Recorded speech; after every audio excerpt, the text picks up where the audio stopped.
താമരശ്ശേരി ചുരത്തിൽ മണ്ണിടിച്ചിൽ മൂലം ഗതാഗതം നിർത്തിവെച്ചതിനു പിന്നാലെ അടിയന്തര യോഗം വിളിച്ച് റവന്യൂ മന്ത്രി കെ രാജൻ. ഉച്ചയ്ക്ക് വീണ്ടും മണ്ണിടിച്ചിലുണ്ടായി. 80 അടി ഉയരത്തിലാണ് മണ്ണിടിച്ചിലിന്റെ പ്രഭവ കേന്ദ്രം. ഇത് ഗുരുതരമായ കാര്യമാണെന്നും അതിനാലാണ് കർശനമായി യാത്രാ നിയന്ത്രണം ഏർപ്പെടുത്തിയതെന്നും അദ്ദേഹം അറിയിച്ചു. അതേസമയം സംസ്ഥാനത്തെ 9 അണക്കെട്ടുകളിൽ റെഡ് അലർട്ട് പ്രഖ്യാപിച്ചു. ജലനിരപ്പ് ഉയരുന്നത് കണക്കാക്കിയാണ് റെഡ് അലർട്ട് പ്രഖ്യാപിച്ചത്. പ്രശാന്ത് ശങ്കരമംഗലത്ത് ചേരുന്നു. പ്രശാന്ത് പറയും.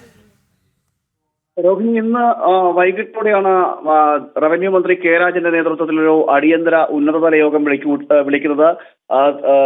കോഴിക്കോട്, വയനാട് ജില്ലാ കളക്ടർമാർ ഉൾപ്പെടെയുള്ള ദുരന്ത നിവാരണ അതോറിറ്റിയുടെ ഉദ്യോഗസ്ഥരടക്കമുള്ള ഉന്നത സംഘമാണ് യോഗത്തിൽ പങ്കെടുത്തത്. യോഗത്തിൽ സ്ഥിതിഗതികൾ വിലയിരുത്തി വളരെ ഗൗരവത്തോടു കൂടിയാണ് താമരശ്ശേരി ചുരത്തിലെ ഈ മണ്ണിടിച്ചിൽ കാണുന്നത്.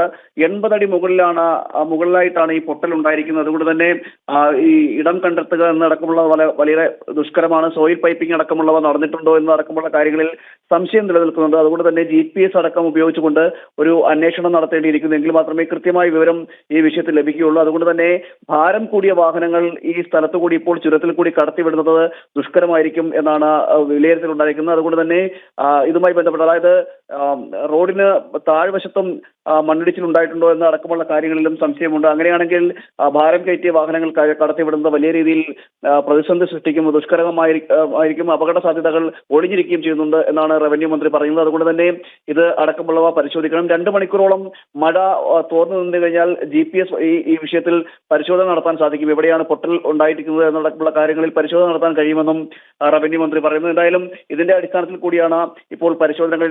2 ജില്ലകളിലെയും ജില്ലാ കളക്ടർമാർ അടക്കമുള്ള ഓരോ സംഘം സ്ഥലത്തുണ്ട്. അവർ